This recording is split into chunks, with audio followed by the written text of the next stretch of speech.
Kevin Sidebottom here, speaker, author, and trainer, and I teach sales organizations and leadership teams how to build trust, influence, to get their teams on board, influence their customers, generate higher profits and more revenues. Today, let's talk about why we need to have leadership development in business. Okay, chances are if you're watching this video is because, hey, we need to understand why we need to have succession plans and develop our people. Because the world is ever changing. People are leaving companies, going to other organizations, and we need to make sure that we're growing our people so that if something happens to our CEO or our lead pastor or whatever it is, well, we got to have somebody else that can step up and lead, because if one person's doing everything and nobody else is benefiting, no one else is learning, things will fall apart really quickly if something happens to that leader. So we need to be developing people in our organizations. And we also need to be doing this because as we grow, we improve. As we improve, we get more efficient.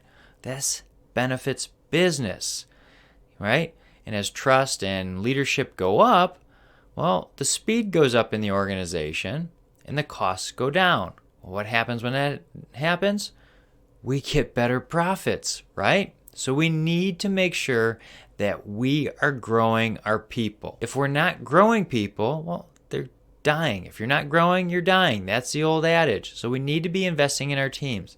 Now, I know some people get a little conservative and say, well, what happens if we train the people and they go somewhere else? Well, what happens if you don't invest in those people and they stay? Yeah, that's right. When you get the same thing over and over again with no better efficiencies, no better results, you don't keep up with the market and you're taken out back and shot. Yeah, that's right. That means businesses go bankrupt and things don't work out for the organization, and it displaces a lot of people that don't have jobs now. So we need to constantly be growing our teams and developing them. So I'm going to talk about 3 things we can do to develop our people to become better leaders in our organization. And then I'll give you a quick tidbit of how you can look like a rock star pretty quickly. Okay? So let's talk about the 3 things we need to do. Number 1 is we need to be investing in some kind of training at least once a year for our people. That's right. We need to be investing them for leadership skills or whatever skills it is. We need to be developing our teams. The reason why we do this is we need to get people thinking about stuff a different way. The best way is to bring somebody in that's been leading other groups and teams, whether it's inside of our organization or a keynoter, an author, somebody else from an outside that has worked with many other organizations that can give you best practices. They can give you another look at what you're doing and go, yeah, but if you tweaked it like this worked out for this other customer of mine, and they benefited greatly in this area and this area. So we definitely want to bring people together from our teams and grow them through these trainings. Well, the other thing we need to do inside that is make sure that we're keeping the people after the training for a little bit to do a debrief. That's right. We want to go over and say, what are the best things that we learned today and that we can apply? What's one thing we can take away? How is it going to help us? Why is it going to help us? Because people start talking. They start communicating. They build bonds together. And guess what? Trust goes up. And we need trust in our organization or we lose speed. And when they have these bonds and they trust each other, they work more efficient. Well, having these discussions will help them do that. And we want to debrief. Now, if you look at like Navy SEALs, they actually practice their missions and then come back and debrief after they've done some of their practices to see where they got hung up and how they can advance better. And then they go out and practice again. And they make these little tweaks.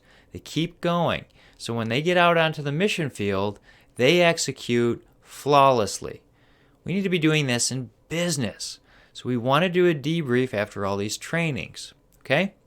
The second thing is we need to supplement by doing books or podcasts. That's right. We need to be talking to our teams on a regular basis, like weekly, during our weekly meetings for for about 5 to 10 minutes to discuss a topic we're working on and learning together about. Because as we learn together, we grow together. And again, it could be a book or it could be podcasts. Podcasts are pretty easy because you can listen to them as you're running or doing other errands. Books, it take time for you to sit down and actually read them. For me, I actually have to read books. I can't do the audio. I learn more from reading. Now, I know a lot of people will say, hey, you can't sit there and read a book into its entirety, and that's true. But I've read about 12 books a year for the past 10 years. And that's by doing something simple, by reading 10 pages a day. Every day for a month, you get through 300 pages. Well, that's about the size of any business book I've ever read. If you want to take it back and scale it back with your teams because they're so busy, do once a quarter. But discuss it on a regular, what you're learning from the week to the next, one little tidbit, because you guys are going to grow and you're going to build trust. We have to have trust building, okay? And that brings us to the third thing. We need to be working on trust building experiences together. We have to trust our teams. We have to work together. So what can we do to build trust?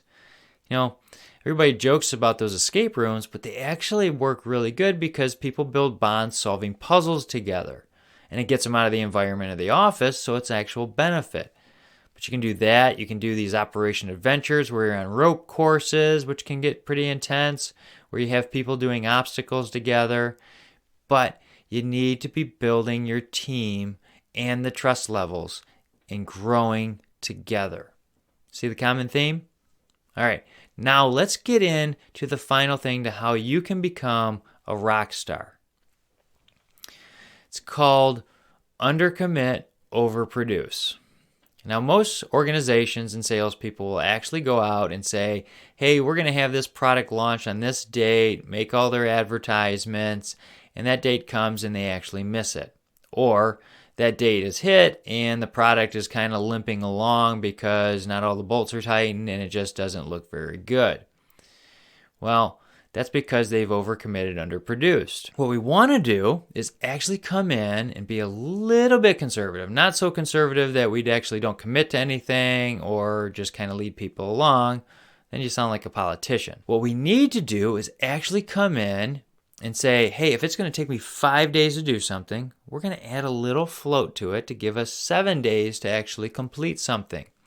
Now, when I was in program management, I actually learned, and they're taught this, to add float, which is just a little bit of buffer. And by doing so, we're going to put a little bit of buffer in there, and when we hit that date of 7 days, well, great, we look great. But if we actually come in and hit that 5th day, well, now we've overachieved. That's right. And we have all these expectations out there, and we come in and overachieve because we give 3 or 4 different things that their customer is going to get, and they actually hit 5 or 6, well, now we've overachieved expectations. We look better. You do this enough, everybody calls on you because you're an expert, which is why I get calls now. I help people do these sorts of things all the time. Okay? That's it for the leadership video. If you have any questions, feel free to reach out. My contact's below. If you like the video, hit like, subscribe, share it with somebody that this might help as well. That's why I do these videos. All right? We'll see you next time.